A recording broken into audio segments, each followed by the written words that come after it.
cybersécurité pour les nuls.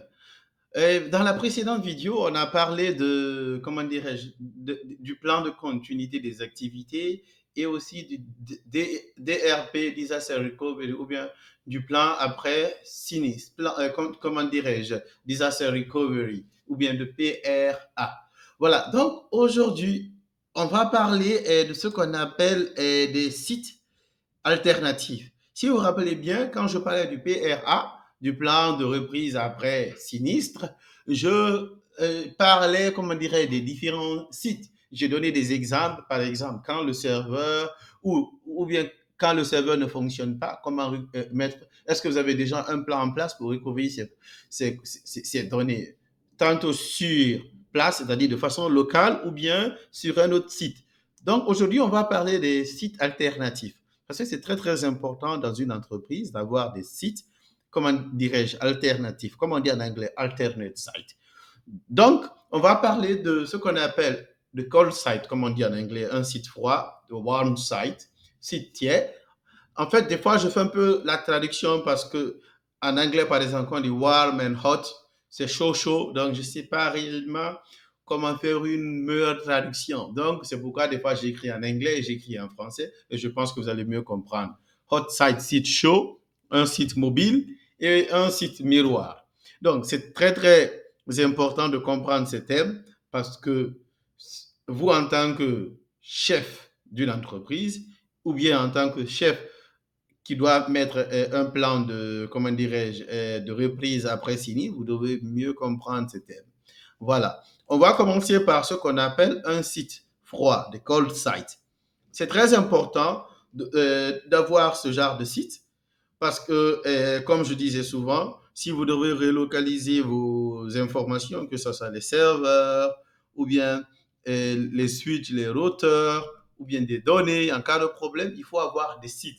Et un de ces sites-là, c'est le site froid. C'est quoi? C'est un site, c'est-à-dire que c'est un endroit, ça peut être une grande maison, un grand espace vide, vous voyez, qui contient seulement que quelques parties de votre infrastructure. C'est-à-dire que là-bas, il y a de l'électricité, vous avez mis les câblages et peut-être vous avez mis aussi, comment dirais-je, la ventilation, juste quelques petits trucs. Ce qui fait que c'est moins cher parce qu'il n'y a pas beaucoup, comment dirais-je, d'infrastructures déjà mises en place. Mais en cas de problème, vous êtes prêt de relocaliser vos équipements et transférer vos données. Donc, c'est presque vide. Il y a au moins l'électricité et les câblages. Donc, s'il faut relocaliser, vous avez déjà un plan en place. Vous avez mis tout en place. Vous saviez comment prendre les serveurs, aller là-bas et mettre tout en place pour que le business fonctionne. Et souvent, pour activer ce plan, ça dure un peu plus. Ça peut prendre une semaine parce que rien, il y a presque rien. Il faut prendre tout et mettre dans, comment dirais, ce site pour que les choses fonctionnent. Et le plan comment dirais, le site est plus difficile à tester parce qu'il n'y a rien, vous avez presque rien là-bas. Donc, c'est un peu plus compliqué, mais si vous savez que la probabilité que vous ayez ces problèmes de relocaliser vos informations ou bien vos serveurs ou vos équipements, vous pouvez mettre un plan comme ça en place. Ou bien si c'est une petite entreprise, mais vous gagnez un peu d'argent, vous pouvez aussi mettre des plans comme ça en place. Voilà. Et aussi à ce qu'on appelle de warm sites, un site tiers, comme je dis. Voilà. Et c'est un peu différent du site, comment dirais-je, froid, parce qu'ici, vous aviez une partie de votre infrastructure en place. C'est-à-dire que vous aviez, comment dirais-je, une partie de vos hardware, de vos software, de vos serveurs que vous avez mis en place. Et ce qui fait que quand vous avez besoin de transférer des informations, c'est plus rapide par rapport au site, comment dire, site froid, parce que peut-être vous avez tout, tout est prêt, c'est juste peut-être quelques serveurs et les données qu'il faut transférer. Et souvent, pour activer ce site, c'est 12 heures, souvent, parce qu'il y a au moins la moitié ou presque tout en place. Peut-être des fois, c'est juste les données qu'il faut transférer. Voilà. Et il y a ce qu'on appelle, comment dirais-je, un site chaud. Déjà, le nom chaud. Qu'est-ce que cela veut dire un site chaud? Ici, vous avez tout en place. Les serveurs, les applications, les hardware. Vous avez tout mis. Et vous avez aussi la copie de vos informations en place.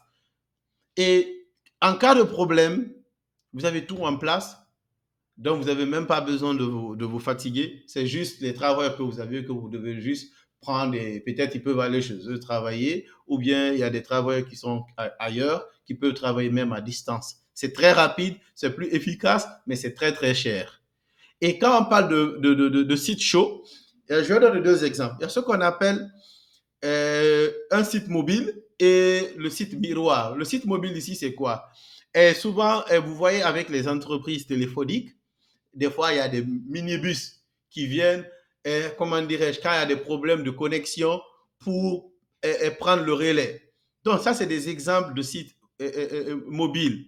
C'est peut-être des voitures, des minibus qui ont la connexion et tout. Quand il n'y a pas de connexion déjà, le site mobile vient, tout est prêt. Il prend le relais et vous fonctionnez. Il y a la connexion et vous pouvez travailler sans problème. Des fois, même, vous n'êtes même pas au courant. C'est plus cher, mais c'est plus efficace. Voilà. Et le site miroir, c'est quoi? Miroir, le miroir, je me mire. Déjà en français, miroir. C'est-à-dire que le site là a la copie de votre infrastructure. Il y a la copie, les informations et tout. Donc, c'est plus cher encore, mais c'est encore plus efficace. Et souvent, les grandes entreprises font ça, surtout des grandes entreprises qui font des milliards et des milliards de dollars par an. Ces entreprises n'ont pas le choix, il faut avoir des solutions comme ça parce que même quelques secondes, c'est des millions de dollars que ces entreprises peuvent perdre. Voilà, donc c'était tout pour aujourd'hui. On a parlé des sites, on a parlé de ce qu'on appelle un site froid, le site chaud, le site tiers. Et si vous avez des questions, n'hésitez pas à poser vos questions dans les commentaires ou bien vous nous envoyez des messages.